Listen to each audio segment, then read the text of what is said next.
Hey everyone, Silencium here. Welcome back to the channel. Today we're rewinding to the early 2000s, to the era of orange jumpsuits, hand signs, and a kid who swore that stubbornness could beat destiny. We are not talking about Shippuden. We're going straight to the classic Naruto anime, the one that ran from 2002 to 2007 and built the world, the friendships, and the heartbreaks that later stories stand on. This is the show where a lonely prankster with a fox demon sealed in his belly decides he'll become Hokage not to show off, but so people will finally see him. And in the process, he ends up making us see an entire society, its traditions, its compromises, and its cracks. Naruto begins with a simple ache, a child on the margins, desperate to be acknowledged. He fumbles, he shouts, he grins too wide, and he fails in ways that are both funny and painful. The twist is that the thing that terrifies the village, the nine-tailed fox imprisoned inside him, is also his greatest reservoir of power, and the show lets that paradox breathe. The premise isn't chosen one saves the day, it's outsider learns how to stand where everyone can see him without breaking. From there, the series introduces a shinobi world that feels lived in. Missions graded from D to S like a dangerous school system, clans with bloodline gifts and bloodline grudges, a bureaucratic village that can be warm one day and cold the next. It is a world where children wear hitaei and carry adult responsibilities, and where every jutsu costs something, whether that price is paid in stamina or soul. The first major story, the Land of Waves arc, quietly announces what kind of show this is. Zabuza Momochi arrives like a monster out of a misty folktale, and Haku floats in behind him like snow that doesn't melt. You think you're watching heroes versus villains, but instead you watch a morally compromised economy devour both sides. And a boy with a mask die to protect the only person who ever gave him a place. Naruto's rage and grief in that moment, backed by those melancholic strings that would later be known to every fan as sadness and sorrow, is where the anime finds its heartbeat. It's not victory that binds us to this story, it's empathy. Even the demons cry here, and even the crybabies can stand up and fight. Then comes the Chūnin Exams, which is Naruto's statement of intent as a Shonen saga. It's a tournament arc built like an X-ray. Put every character under bright lights and see what breaks, what holds, and what grows. Sasuke isn't just a rival, he's a study in weaponized pain. A talented prodigy burning his way toward revenge because love died in front of him and left an echo he can't silence. Naruto is the opposite kind of wound. Talent scarce. Hunger for recognition endless, powered by unashamed hope. Sakura, often written off in the early going, starts sharpening into someone who can read a battlefield as well as a book. Hinata trembles and then resolves. Neji smiles, but it's a smile with a locked door behind it. And Rock Lee, beautiful, impossible Rock Lee, proves that limitation is simply a training plan in disguise. His fight with Gaara, with its crackling speed and horrifying reversal, is one of those episodes that burned itself into the memory of an entire generation. The show doesn't just choreograph blows, it choreographs beliefs colliding. The Chūnin arc spills into something darker, the invasion of Konoha. Orochimaru glides in like a poisonous rumor made flesh, and the third Hokage meets him not as an immortal symbol, but as an old man paying an old debt. When the smoke clears, Naruto isn't a better ninja because he learned a new trick. He's a more complicated person because he saw how fragile the house he wants to lead really is. This is where the series widens its lens. The shinobi system isn't just tests and missions.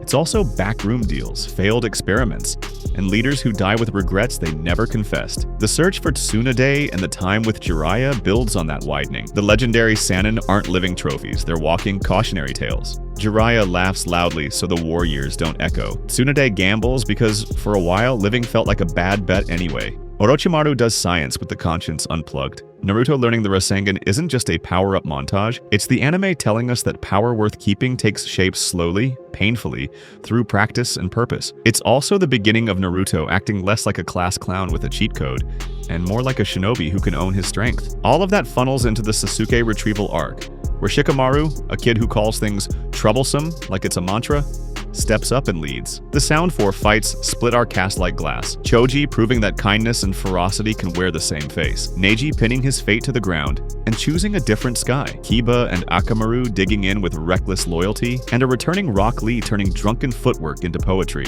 It culminates at the Valley of the End, a place with statues that look like myths and a fight that feels like a confession shouted in a storm. Naruto and Sasuke don't just trade blows, they trade worldviews. One believes that bonds save you, the other believes bonds shackle you until you cut them, even if it means cutting yourself. The anime refuses to tidy this up. Sometimes the friend leaves.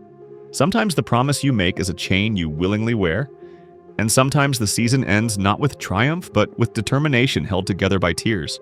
Part of why the classic Naruto works is its world-building discipline. Chakra is not a magic word, it's a resource with rules. Ninjutsu, genjutsu, and taijutsu aren't flavor text, they're different philosophies of conflict. Bloodline limits like the Sharingan and Byakugan don't just grant powers, they define the politics and the tragedies of entire families. The mission ranking system gives the show a skeleton. We feel it when the stakes jump from a cat retrieval to assassins in the fog, because the language of the world has prepared us for that weight. Even the culture of headbands, scratched by defectors, worn proudly by loyalists, doubles as a quiet language about belonging. On the technical side, the classic run is a time capsule in the best and worst ways. Studio Pierrot's weekly grind means the animation quality can swing from inspired to please not that off-model face again. But when it clicks, it really clicks. The camera whips and parries like a fourth combatant. Impact frames slap, the choreography tells stories all its own. The soundtrack is a character too. The openings, Hound Dog's ROCKS, Asian Kung Fu Generation's Haruka Kanata, Flow's Go, Sambo Master's Seishun Kyosokyoku feel like time machines. One chord and you're back on the couch after school,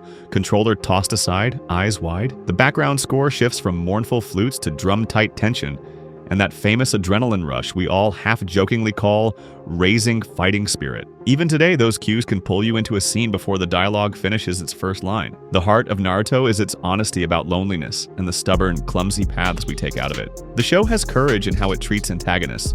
Not as trash to be taken out, but as people whose pain makes terrible sense. Zabuza, Haku, Gaara, even Orochimaru in his reptilian way. Each of them is an essay on what happens when the system forgets to care. The main trio, meanwhile, stays human. Naruto graduates from shouting his dream to working for it. Sasuke becomes more than a cool scowl. Sakura's intelligence and emotional labor gradually become battlefield assets. Surrounding them are side characters with their own full hearts. Shikamaru's lazy genius, Hinata's quiet bravery, Neiji's tragic pride, Kakashi's weary kindness, Jiraiya's flawed mentorship. The show also respects consequences. Techniques hurt, choices scar, promises cost. That follow-through makes the win satisfying instead of cheap. There are weaknesses, and pretending otherwise would do the series a disservice. The fillers, an unavoidable byproduct of catching up to the manga, range from charming detours to momentum killers, and the ratio gets rough toward the end of the classic run. Pacing can sag, dramatic pauses turn into dramatic slow motion, recaps nibble at runtime, cliffhangers sometimes feel like a lifestyle rather than a tool. The humor, very early 2000s at times, doesn't always age gracefully. Jiraiya's peeping gags and the sexy jutsu bit often land differently with modern sensibilities. Animation quality fluctuates episode to episode, and a few important scenes deserved a higher polish than they got. And yes, several female characters take longer than they should to step out of supporting emotional beats into decisive action. Progress happens, but late. Even with those cautions, the classic series remains a strong recommendation. If you love coming-of-age stories, this is a blueprint. If you're here for fights, they're not just cool. They have stakes, strategies, and scars. If world building is your thing, Naruto's system of chakra, clans, and missions is consistent enough to feel sandbox real without turning into a rulebook recital. If you're worried about filler, you can use widely available episode guides to filter them out on a rewatch or a first pass. What remains is a tight core that leads directly into the next era without losing its own identity. And if you watched it years ago, revisiting is surprisingly rewarding. Foreshadowing you missed, character lines that ring differently now, music cues that catch your breath for reasons you can't quite explain. In the end, the classic Naruto isn't a story about a boy who was destined to win. It's a story about a boy who learned to deserve to win by refusing to stop trying. It says that talent is a gift, but effort is a habit. And habits build character, one stubborn morning at a time. That's why the first series still matters. It makes you feel like effort counts, like friendships can be anchors and lifeboats, and like acknowledgement being truly seen might be the bravest wish a person can have. If you haven't seen the original Naruto, I recommend giving it a fair shot, especially up through the Chūnin Exams and the Sasuke Retrieval arc, because that's where the show's soul sings the loudest. And if you've seen it, tell me in the comments which moment welded itself to your memory. Lee dropping the weights, Naruto headbutting destiny, Gaara realizing what loneliness really is, or maybe just a bowl of ramen shared at the end of a hard day. If you enjoyed this deep dive, hit that like button, subscribe to the channel, and ring the bell so you don't miss the next video. Share this with a friend who needs a little believe it energy today. Drop your favorite character and your favorite opening down below. I read everything. I was Silencium.